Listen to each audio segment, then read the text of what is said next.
Hello and welcome to the Everything is Black and White podcast. Now, Newcastle United make their return to Premier League action this weekend as Everton travel to St James's Park. And I'm delighted to say, for our View from the Opposition episode, we have Ian Croll, host of Reach PLC's Royal Blue podcast. Ian, welcome along. Yeah, thank you for having me on. Looking forward to getting into a little preview of Everton v Newcastle this weekend. Should be a good game. Yeah, a meeting of two of English football's most historic clubs, most traditional clubs, I guess you would say, and kind of a lot of similarities between the fan bases as well. The expectations and the passion and support between the two clubs, it's very similar. Yeah, I think so. Without a doubt, hugely passionate. Obviously, with a local rival. Obviously, maybe Sunderland a little bit further down the motorway to you guys, but obviously always in that local rivalry with another team as well. So we try to focus on ourselves, I'm sure, as much as you guys do as well. And Newcastle have been fortunate enough, well deserved, obviously, by the way, to win a trophy last season. Everton obviously still in the hunt after 30, what's going to be 30 plus years now. So it kind of that is the holy grail for Everton fans at this moment in time. Sure, we obviously, your league position is your bread and butter. European qualification, getting to that next level with Champions League qualification, and who knows after that. But you've got the League Cup, you've got the FA Cup, teams like Newcastle, teams Crystal Palace who've won that recently, and Everton fans are absolutely desperate for that. So obviously Everton out of both cups, unfortunately, this season. So the focus is primarily on a league position, and we are ninth, trying to get as high up that league table as possible, and hopefully qualify for a European competition, which incidentally I do think Everton would have a better chance of probably winning a Conference League trophy, maybe more so than an FA Cup. So it's there's a lot of things a factor at this moment in time. Yeah, I'm sure Newcastle's Wembley win against Liverpool last season went down pretty well in at least one half of Merseyside. Just looking at this season, I think David Moyes for me is an outstanding manager, an experienced manager. Clearly has a strong bond with Everton as well. Looks as if he's made Everton a really strong sort of disciplined side this season. Certainly away from home. So hopefully that bodes well for Everton this coming Saturday. I think you're right. Look, David Moyes has been an outstanding manager over the past, what is it now, probably 20 plus years, and this is his second stint at Everton. He's obviously been to clubs in between that. With United, it didn't work out probably to what he expected or wanted, and he went abroad. Real Sociedad, had a stint at your local rivals Sunderland, and was very successful then with West Ham and won a European trophy. So I think Everton in many ways, when Sean Dyche left the club 12 months ago plus, for a manager of David Moyes' calibre to come back to Everton after what has been a dogged couple of years. Let's face it, we've been point deductions, relegation fights, last day survivals. It's been horrendous, and we've managed to, get a calibre of manager of David Moyes. I don't think we would have been able to do that unless he had that prior association with the club. So we are ninth in the league. It's been an up and down season, and it's from probably yourself looking out from the outside looking in, you probably may be a little bit shocked at that, because Everton are ninth and we're more than likely going to survive this season. There's no question that we're going to stay in the league. The fact that we are ninth and we're still kind of frustrated with how the season's gone probably says a lot for how things have gone this season. It's the away form has been absolutely tremendous. It's if like the best in the league, first, second. It's been fantastic. It's the home form which has struggled, and there's been plenty of opinion on why that is the case. Obviously, we have moved to a new stadium, so teething problems with that. But it's, you only have to look at the result that Newcastle had at Hill Dickinson. It was a fantastic result for Newcastle. Absolutely smashed Everton 4-1. There's been a lot of frustration from the home side of things with regards to that, but obviously the away form, like I mentioned, it's been fantastic, and that's where we have picked a large majority of our points, and I'm hoping that does obviously continue on Saturday at St James's Park. When you look at that away form, because I watched the game on Monday night against Manchester United, thought deserved very least a point from the game, but are Everton the sort of side that maybe more comfortable allowing the opposition to have more possession than working on the break? Is that why maybe away from home, when the emphasis isn't on Everton to go forward and kind of command the game, control the game, is that why possibly they've been better away from home? Yeah, I think so, and I think it's a fair shout. I think Everton are a lot better out of possession with the ball. That's where David Moyes is probably at his best, where he's able to set up his team defensively from a defensive point of view and keep that structure, keep the team compact. Obviously, he's got individual talent who allows him to do that as well. And then it's mainly about keeping Everton in the game for as long as possible. Ideally, we score first, because we found this season if we don't score first, it's an uphill struggle. There's one or two times where we have come back after going 1-0 down. You know, Palace, we were 1-0 down at home and we came back.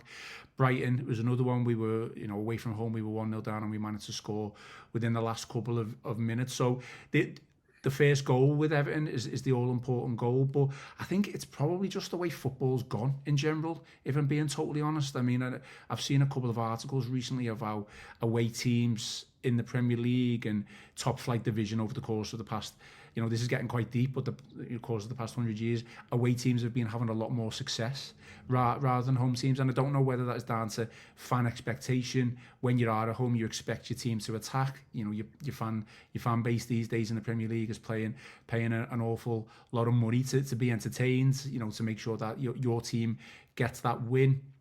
And yeah, like Everton are ultimately suited better to playing away from home, but when they do play at home, like I say, the expectation maybe from the fans is there to get on the ball, to attack. And unfortunately, even with the likes of Jack Grealish, even with the likes of Iliman and Dye, obviously Grealish is injured now, so won't feature on Saturday, we still maybe haven't got that quality up top.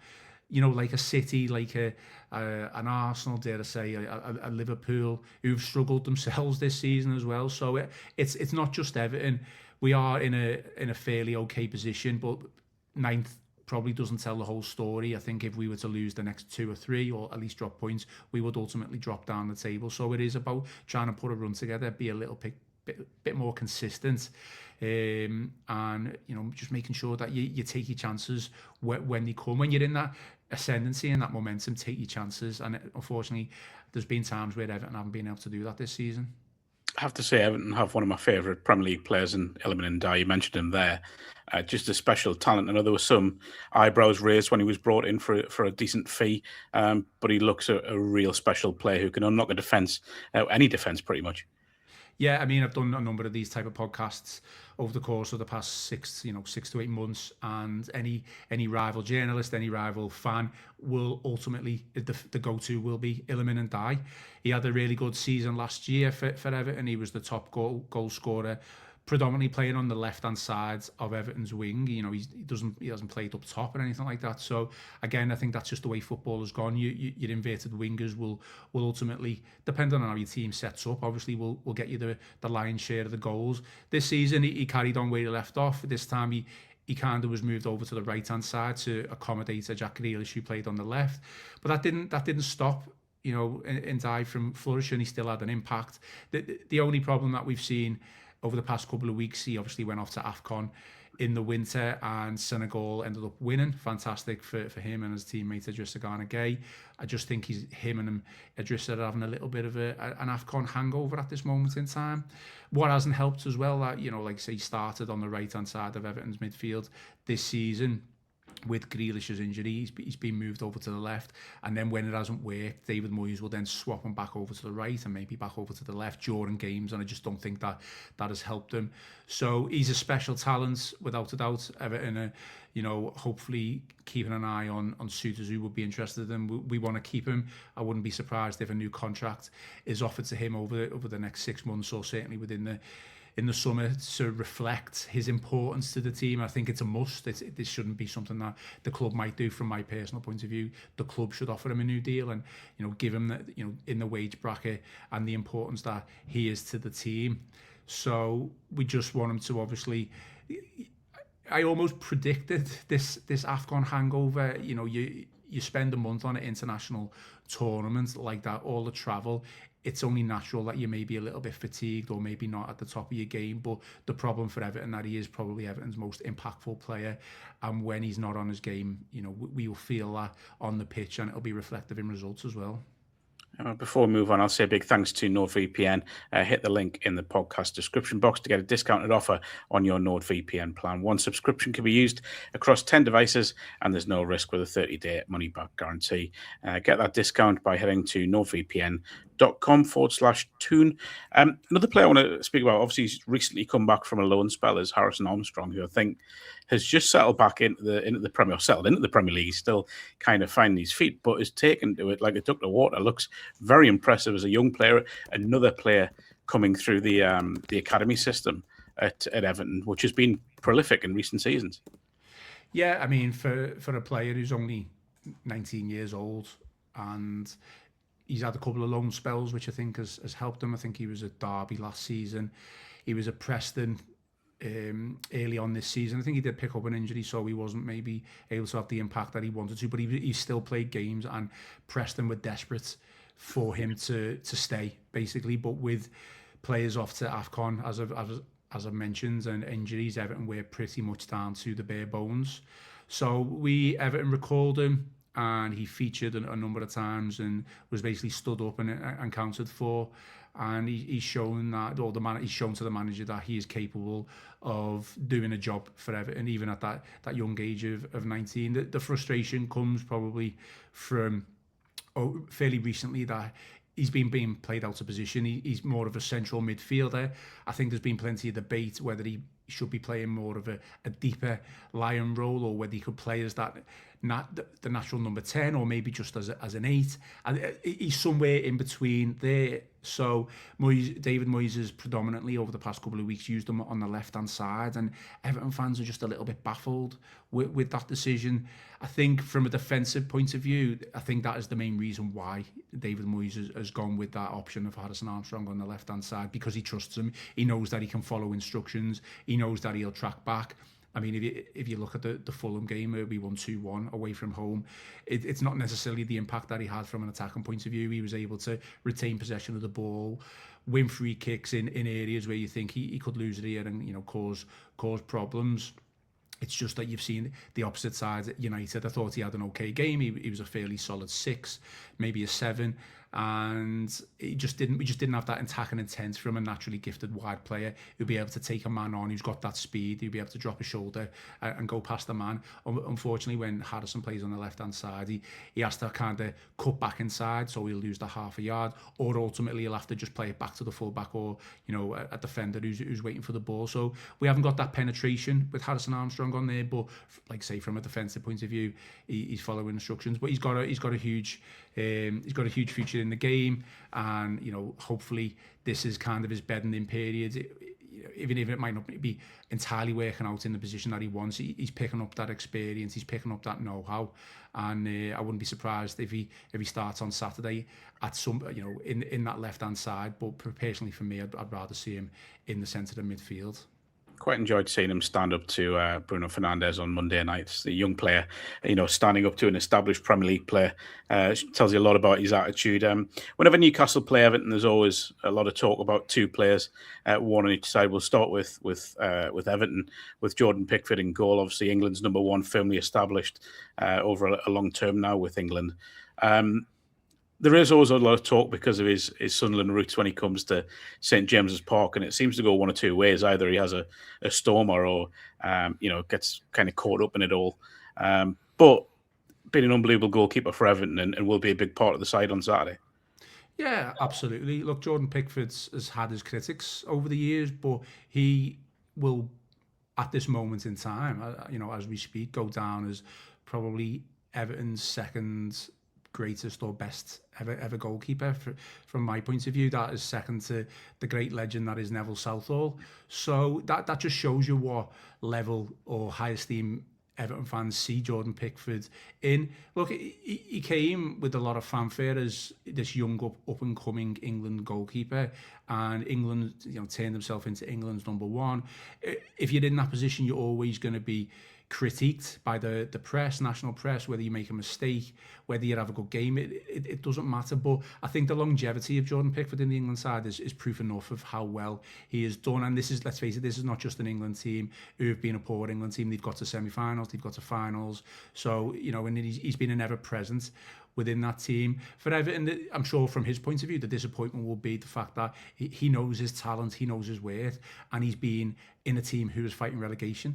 No, not at the top end of the table. That ultimately, I'm sure, has been a frustration for him. But I think it's also worked to his benefit, staying with Everton and being loyal. The fact that he's kept his England place within that, and it's fully deserved, by the way. That that is all down to Jordan. Obviously, the rivalry, I think, probably comes more from the Newcastle fans rather than the Everton fans. That's only natural. Jordan Pickford is a staunch Sunderland fan, and I don't think anyone is going to change that. So that rivalry will be there. I think in the past, it's probably affected Jordan when he's gone to St James's Park, and the fans have got under his skin a little bit. But I'm talking probably 4 or 5 years ago, whenever that may have been the case. I think now it's a different kettle of fish with Jordan. Psychologically, he's all there, he's all switched on, and I still, I'm hoping that we still got to see the best of Jordan Pickford. He's still relatively young for a goalkeeper, so hopefully he recently signed a new 5-year deal, and hopefully his best years are still yet to come for Everton. And you look when the fee was paid for him to Sunderland, it was around 30 million, or could get up to 30 million with add-ons. There was a lot of talk about that it was an inflated fee, but he's kind of paid it back through loyalty, through service, and through consistency. So that 30 million, as ridiculous as this sounds, and I am hearing myself say this, it seems like quite a cheap deal now. I mean, any fee at the time is always going to be deemed to be inflated, isn't it? I think it was probably a premium on that fee with regards to the fact that he was English and he was being suited as England's number one. So it was at a time when Everton thought they had a lot of money and they were splashing the cash, but ultimately 30 million is a lot of money regardless whether you say for any player. But I'd go as far as to say in the era of Farhad Moshiri, I guess, where Everton thought they were rich, and they got rich when the whole Premier League got rich. He was the best signing of that era, and he's come out of that now in what was hopefully a new prosperous era for Everton, and he's still there, and that just says it all for me. Continues to keep clean sheets. There's obviously sides to his game that he needs to improve. That goes without saying, but his shot stopping and some of his saves, without a doubt, have kept Everton in this league. Whether you can say he's done it single-handedly, obviously it's a team game. That's a fact. So, but obviously just one that stands out to me now. I don't know whether you've seen it and your viewers have seen it, but the save that he did at home, Goodison Park against Chelsea 2 or 3 seasons ago, I think it was now. One of the best reactive saves that I've ever seen, and without that save and without a number of other saves, Everton would certainly be in the Championship. And on the other side of things, you have Anthony Gordon, who, of course, left Everton in how do you put it, difficult, controversial circumstances to join Newcastle. We were talking on a previous podcast with John Gibson, who's one of our veteran Newcastle United reporters up here, and I said this, that I feel there's a bit of a mental block with Gordon when it comes to playing Everton. He doesn't really tend to shine in those games. He's not really made an impact apart from a missed penalty at Goodison, of course. What do you feel it is about Everton? Do you think there's still that tie with him, or is it just a case of that maybe gets caught up in the atmosphere and all of this talk, I guess?